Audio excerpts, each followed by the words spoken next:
हाँ जी, अगर गर्मी लग रही है तो चलते हैं थोड़ा अंदर, जहां बैठा है हमारा परमेश्वर, उसकी ठंडी छांव में, उसकी ठंडी गोद में। आंखें बंद करके ओम की गुंजार करते हुए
वर्ष से ज्यादा समय हो गया,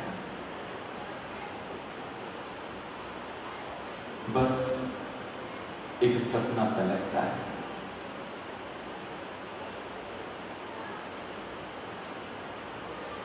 सोचते थे रोज कब और कैसे, और आज सब कुछ सामने है, लेकिन फिर भी ये एक सपना सा लगता है।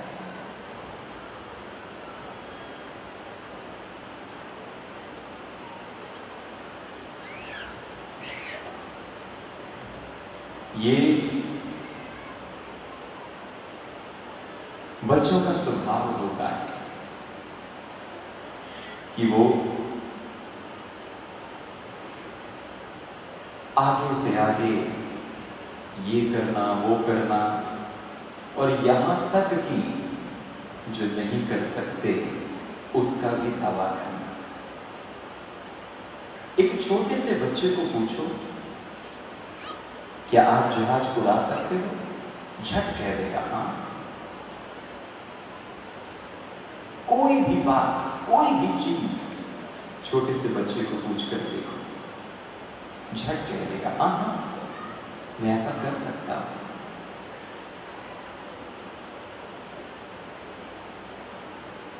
बच्चा है, उसको नहीं पता होता कि करने वाला तो एक परमात्मा ही है। करने वाला जो उसका माता है, पिता है, करता तो वो है। छोटा सा बच्चा अपने पिता की गोद में बैठकर कार का स्टीयरिंग पकड़ता है और कहता है देखो मैं कार चलाता हूं।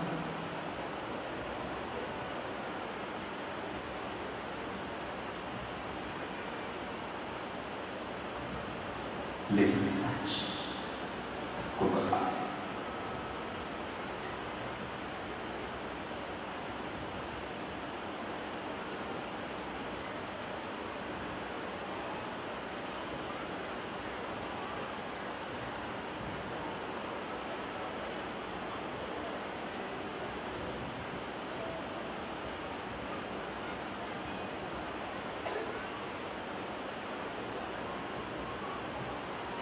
जब तक वो पिता की गोद में बैठा है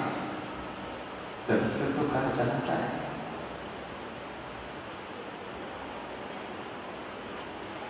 पिता की गोद में हो तो वो तो स्टीयरिंग तक पहुंच भी नहीं सकता।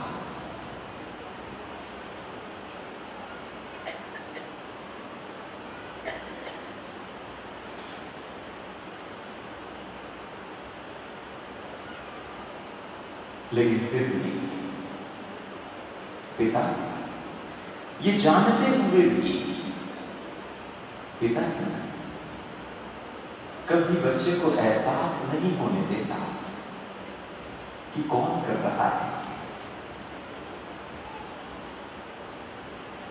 क्योंकि हर पिता का यह सदमा होता है कि बच्चा उनके जूते में पैर धरे,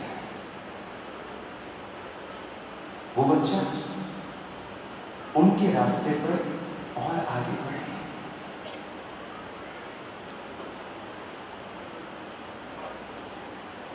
एक दिन बच्चे को बड़ा तो बनना पड़ता है, क्योंकि बच्चे बने रहकर बहुत दूर तक नहीं जा सकते। बेफिक्र बेपरवाह रहकर, हाँ बेफिक्र रह सकते हैं, बेपरवाह रह सकते हैं, लेकिन केवल बेफिक्र बेपरवाह रहकर जिंदगी की जिम्मेवारी नहीं उठा सकते।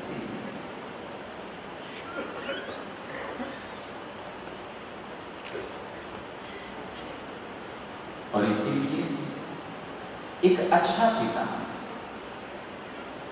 अपने बच्चे के उज्जवल भविष्य के लिए हर तैयारी करता है कि कभी भी कहीं भी मेरे बच्चे के जीवन में कोई रुकावट ना आ जाए, कोई समस्या ना खड़ी हो जाए, कोई कमी ना रह जाए, कमजोरी ना रह जाए। तो वो सपना जो हम सब ने मिलकर देखा था,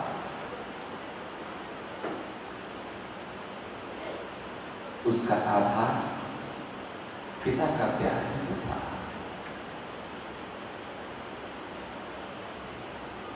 कि दुनिया के दुखों से सताए हुए, घबराए हुए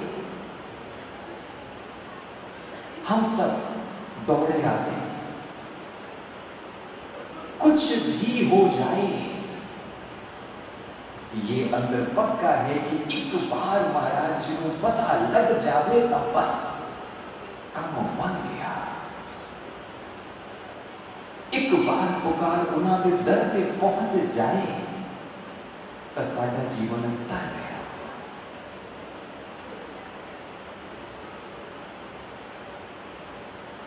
पर एक मुश्किल है,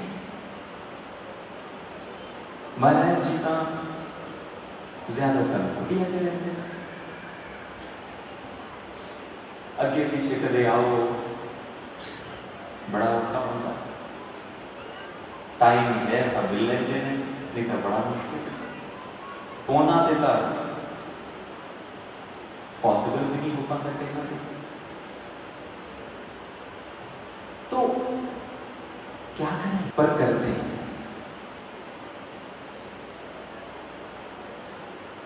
पर फिर मन घबरा जाता है। शरीर में रहकर ही सारे दुनिया के व्यवहार करते हैं, कारोबार करते हैं, तो कई बार शरीर से बाहर उस सूक्ष्म सत्ता को, उस प्यार भरी कृपा को देख नहीं पाते। और इसीलिए महाराज जी ने अपने बच्चों के लिए वो संकल्प रचा, त्रिपुर शिवा पीठम, तीनों लोगों की स्वामिनी जगत जननी भगवती शिवा की वो पीठ स्थापित की कि जिसकी गोद में कैसा भी दुख, कैसे भी परेशानी लेकर बच्चा आए, उसे शांति दी।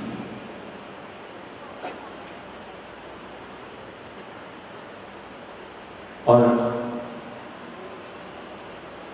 जो लोग आज अंदर मंदिर में गए उन्हें ये पूरा पूरा एहसास हुआ था कि नहीं? सच्चाई से बोलना। लेकिन 3.5 साल पहले ये जो जगह है, यहां पर रेत का टीला होता था और उसमें रहते थे काले काले नाग। और अगर उससे भी पीछे चले, अब तो तकरीबन 20 साल हो गए, तब तो ये पूरा आश्रम ही, इसकी सारी जमीन ही सांपों का घर था। दिन में भी यहां कोई आने की हिम्मत नहीं जुटा पाता था। लेकिन महाराज जी ने इसी स्थान को चुना। क्यों? ये तो हमने किस्से कहानियों में पढ़ा होगा कि जहां सांप होते हैं वहां खजाना छिपा होता है, लेकिन वो कौन सा खजाना है ये तो उनको ही पता था।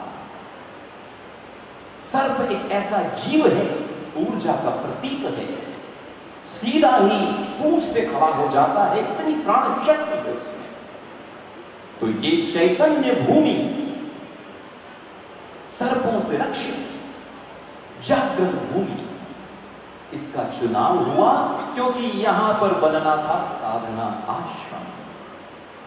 और फिर महाराज जी के शब्दों में ही कहें तो महाराज जी ने कई बार कहा कि वही प्राइमरी स्कूल से शुरू किया था।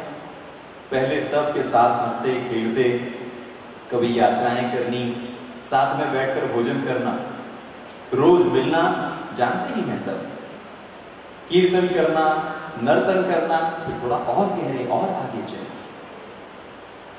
ध्यान की गहराइयों में आसन प्राणायाम षटकर्म और सूक्ष्म क्रियाएं, प्राइमरी से मिडिल में आए और फिर और गहरे कॉलेज की पढ़ाइयां, नई नई तकनीकें निकाली, सूर्य क्रिया, अग्नि क्रिया, सजीवनी क्रिया, फिर और आगे पोस्ट ग्रेड में भी लेकर आए खेचरी विद्या,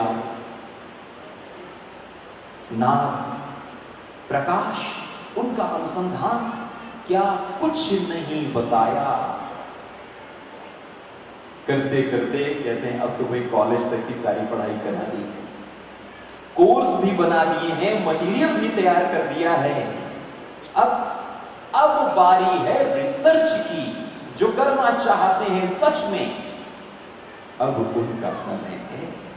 क्योंकि अगर बच्चा एक ही क्लास में बैठा रहे तो क्या कहते हैं कि वो क्या हो गया? क्या हो गया? सुनाई नहीं दिया। क्या हो गया? फेल हो गया। अगर पास होगा तो अगली क्लास में जाएगा और अगली क्लास में जाएगा तो आगे से आगे वो पड़ाव बनाते बनाते बनाते बनाते उन्होंने एक ऐसे स्तर पे ला दिया।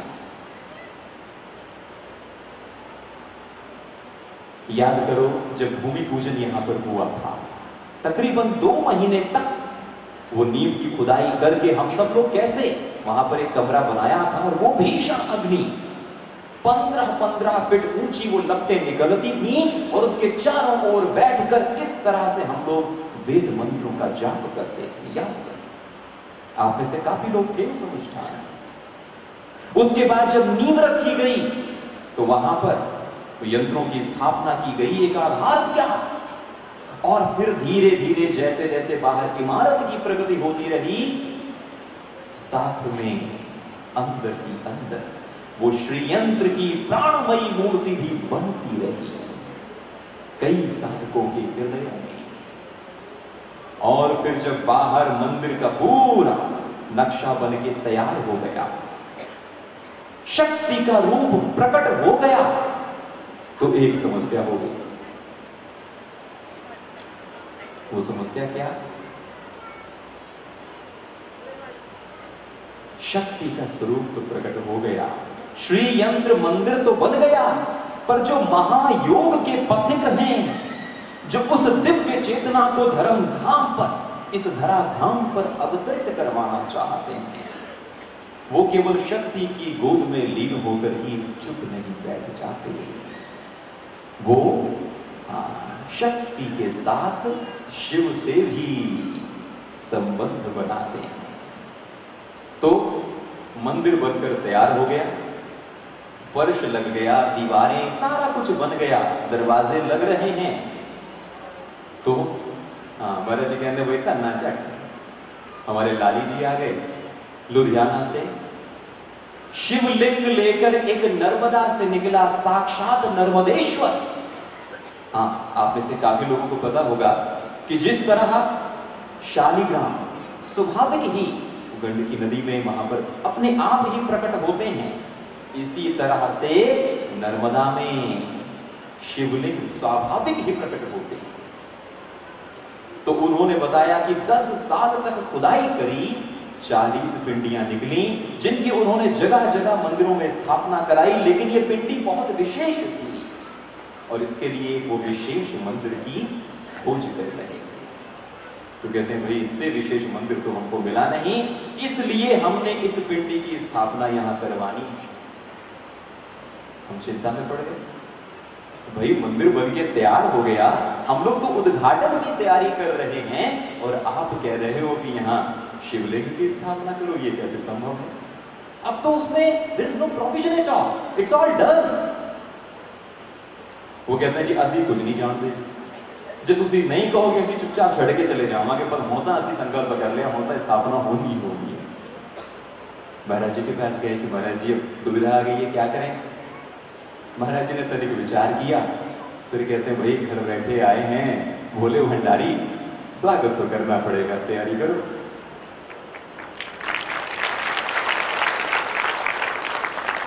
हाँ, सुनते तो सारे हैं कि शिव और शक्ति, अभी साध्वी वेद भारती जी भी कह रहे थे ना कि अर्धनारीश्वर, वो परमात्मा अकाल पुरुष पहले 2 रूपों में अर्धनारीश्वर रूप में प्रकट होता है और फिर वहां से सृष्टि का संचार। तो जहां शक्ति है शिव ने तो आना किया पूर्णता के लिए, इस पूर्णता के पथ पर, तो वो स्वाभाविक ही घर बैठ गया। अब वो परिकल्पना चलती रही और इतना ही नहीं, मंदिर का जो प्रारूप था शुरू में तो उसका नक्शा जो बनाया था वो कुछ और था, लेकिन श्रीयंत्र की विशेषता है उसकी कोनों में, उसकी भुजाओं में उसका रूप बिल्कुल शास्त्रों में जैसा दिया है। तो महाराज जी का तो एक ही था कि भाई जो भी करो छोटा बनाओ लेकिन बनना ठीक चाहिए। तो करते करते करते करते जब उस इमारत के आप सोचो कि 24 डिजाइन बनाने पड़े। प्रोफेसर काज़मी हैं, आईआईटी दिल्ली में काफी रिनाउंड आर्किटेक्ट रहे हैं, वो अब तो रिटायर्ड हैं। तो अपने अशोक जी जो प्रोजेक्ट के इंचार्ज थे, उनके अच्छे मित्र हैं, तो उनका सहयोग लेकर ये डिजाइन तैयार किया। Actually it is an architectural Marvel. तो वो रूप बनाया, लेकिन उस रूप को बनाते बनाते जो हमने मंदिर शुरू किया था कि 100 फीट का बनाएंगे, 64 फीट पे आ गया स्वाभाविक ही, जिसमें कि वो 64 योगिनियों की स्थापना हुई। फिर और करते करते जो मंदिर बना तो उसकी दीवारें जब उठाई गई तो उसमें एक संकल्पना थी कि ध्यान मंदिर बनना है। पहले एक डिजाइन बनाया था, लेकिन बीच में कहीं यात्रा प्रवास पे महाराज जी का जाना हुआ। 1-1.5 महीने बाद जब लौट कर आए तो दीवारों का रूप बदल चुका था। अब बाद में ये क्या कर दिया आपने, प्लानिंग तो कुछ और था। वो बोले जी अब तो कुछ नहीं हो सकता, हमने दीवारों के ऊपर रिंग बीम भी डाल दिया है, अब तो बड़ा मुश्किल है कुछ भी तोड़ फोड़ करनी। तो महाराज जी का ये एक सीधा सा नियम होता है कि भाई तोड़ फोड़ की जरूरत नहीं, जो है उसमें से रास्ता निकालो। उन्होंने फिर कृपा की, वो रास्ता निकला जो बाहर से चौरस आकार था, भीतर से उसको गोल कर दिया गया। और जब गोल किया गया तो उसमें से 52 पीठें निकल आई। हमारा तो लक्ष्य इतना ही था कि एक ऐसी कुटिया बने, गुफा बने कि जिसमें एक व्यक्ति आराम से बैठ सके और ऐसे स्थान बन जाएं कि जहां पर हम अपना ध्यान टिकाएं। स्वाभाविक ही 52 हो गई। जानने वाले जानते ही हैं कि भगवती सती जब दक्ष यज्ञ में वहां पर प्रजापति दक्ष के यज्ञ में जब वो गई और जो घटनाक्रम हुआ कि उन्होंने शिव जी का सम्मान नहीं किया, तो उन्होंने क्रोध में आकर अपना देह त्याग किया अग्नि में। तो वो जो उनके अंग प्रत्यंग यहां वहां जहां जहां गिरे, वहां वहां शक्तिपीठ की रचना हुई। तो 52 शक्तिपीठे हैं इस प्रकार से। तो उन 52 शक्तिपीठों की वहां पर स्थापना धारणा हुई। संयोग यहां ही खत्म नहीं हुए। जब ये मंदिर पूरा इमारत भी बन गई, अंदर शिवलिंग की स्थापना भी हो गई, ऊपर गुंबद बन गया, तो महाराज जी बोले कि भाई ठीक है सारा कुछ, लेकिन बिंदु के अंदर एक महाबिंदु भी होता है, उसका क्या, वो कैसे दिखाओ? फिर चक्कर पड़ गया, अब क्या करें? तो खैर फिर महाराज जी ने एक रास्ता सुझाया और उसको स्टेप में बना दिया इस प्रकार से, जो ऊपर का टॉप डोम था जो बिंदु का। और ये करते करते जब फाइनली हम लोगों ने पैमाइश की तो देखा मंदिर की हाइट 108 फीट हो गई।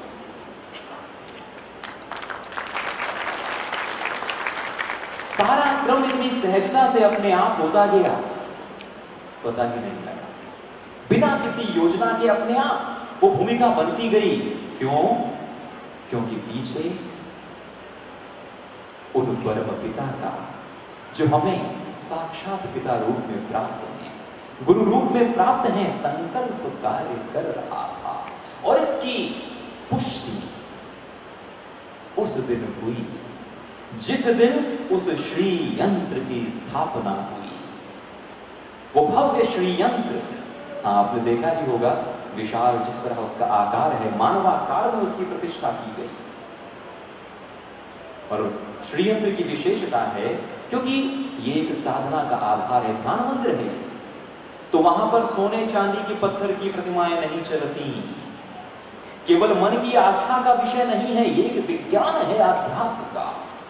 स्फटिक में मात्र ये देह नहीं, मन भी प्रतिबिंबित होता है। तो क्रिस्टल का ही बनना था। अब इतना आसान काम तो था नहीं। हिंदुस्तान में बहुत देखा, बात नहीं बनी। कई जगह विदेशों में बात चली, लेकिन बात नहीं बनी। करते करते करते करते चाइना पहुंचे। चाइना में भी वहां की जो ग्लास इंडस्ट्री है, यीहू और उसके आसपास के शहरों में बहुत खोज करी। कुछ लोगों ने मॉडल तो बना दिया 1 फीट का, लेकिन उसके बाद कहते हैं वही साढ़े 10 जरूर नहीं है, सानू नहीं पता नहीं बड़ा कि वो बनाइए। 1 फुट का मॉडल था, ठीक है, इस तो बड़ा से नहीं बना सकते। कंपनियां बदलनी पड़ी 1, 2, 3, लेकिन जब पीछे वो दैवी संकल्प कार्य कर रहा हो तो चिंता कैसे? एक श्रद्धालु स्वाभाविक ही उन्होंने आगे से आगे लिंक बनाकर हमें बताया, काम शुरू हो गया और वो श्रीयंत्र बन गया, लेकिन वो बना अलग अलग लेयर्स में, क्योंकि इतना बड़ा आकार ट्रांसपोर्ट करना पॉसिबल नहीं था। तो उन्होंने उसको अलग अलग लेयर में बनाया। तो जब बनकर आया तो वहां पर उसकी स्थापना, इंस्टॉलेशन करने लगे महाराज जी की उपस्थिति में। महाराज जी के सामने साधी जी थे और अपने अशोक जी, बिल्डर इंदर जी और कुछ और, वहां पर 9 लोग थे हम लोग। एक परत लगाई तो चूंकि क्रिस्टल का सामान है, बड़ी सावधानी से, साथ में मंत्रोच्चारण चल रहा है। करते करते करते करते जब पूरा ऊपर तक पहुंचे तो वो जो बिंदु, उसकी जब स्थापना करनी थी, तो आप सबने आज मंदिर में देखा होगा कि दोनों दरवाजों के बीच में स्वामी देवपुरी जी महाराज और स्वामी दयालपुरी जी महाराज के आदमकद चित्र लगे हुए। पर वो चित्र 4-6 महीने पहले ही बन चुके थे, क्योंकि श्रीयंत्र आने में, उसके बनाने में टाइम लग गया था।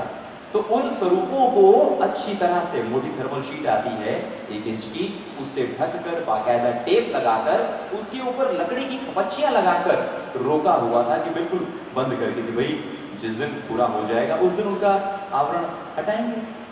तो पूरा बंद करके, और तकरीबन रोज मंदिर की सफाई होती थी, देखते थे जहां कहीं कोई कमी बेशी है उसको वापस फिक्स कर देते थे। तो हम लोग वहां पर जब स्थापना कर रहे थे, तकरीबन 3-4 घंटे तो इस काम में लग ही गए।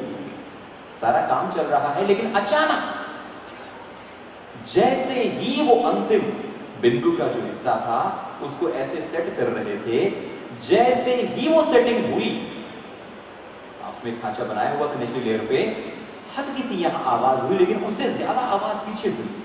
सब चौंक गए, ये क्या हुआ? देखा तो वो जो स्वरूप लगे हुए थे, ढके हुए थे, उसी पल में निमिष मात्र का अंतर नहीं, आधे क्या 1 सेकंड के 60वें हिस्से का अंतर नहीं। उसी पल जैसे ही यहां खटका हुआ और उधर उनके स्वरूप से आवरण हट गया।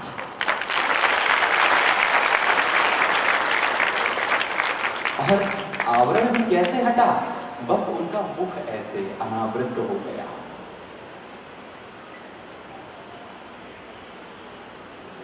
और हम कहते हैं क्या करें, दुनिया में रहते हैं, कभी कभी डर लग जाता है, घबरा जाते हैं, क्योंकि भूल जाते हैं कि हम किसकी गोद में बैठे हैं। वो जो बिल्डर था वो कहता है, अरे ये क्या हो गया? महाराज जी कहते हैं, सिद्ध गुरुओं की दृष्टि पड़ गई, प्राण प्रतिष्ठा हो गई।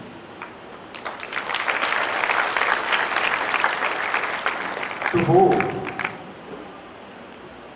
वो एक सिद्ध परंपरा जो चली आ रही है, जागृत साधनमय, प्रत्यक्ष उसका प्रमाण हमारे सामने आ गया। फिर सब जानते ही हैं, फेसबुक पर अपडेट होते रहे, बीच बीच में वेबसाइट पर भी न्यूज आती रही, पत्रिका के द्वारा भी पता लगता रहा कि 40 दिनों तक वहां पर वेद मंत्रों का ऐसे अनुष्ठान चलता रहा। लगातार तकरीबन रोज 11-12 घंटे महाराज जी और साधक गण, जिनको पहले तैयारी कराई गई, उसके बाद वहां प्रवेश मिला, करते करते और उस चेतना को बढ़ाते गए। और फिर इन नवरात्रियों में पारंगत वेद पाठी बुलाए गए, चारों वेदों का पारायण हुआ, 10 महाविद्याओं के यज्ञ हुए, और आज स्वयं श्री महाराज जी के कर कमलों से उस अनुष्ठान का समापन हुआ। किस लिए?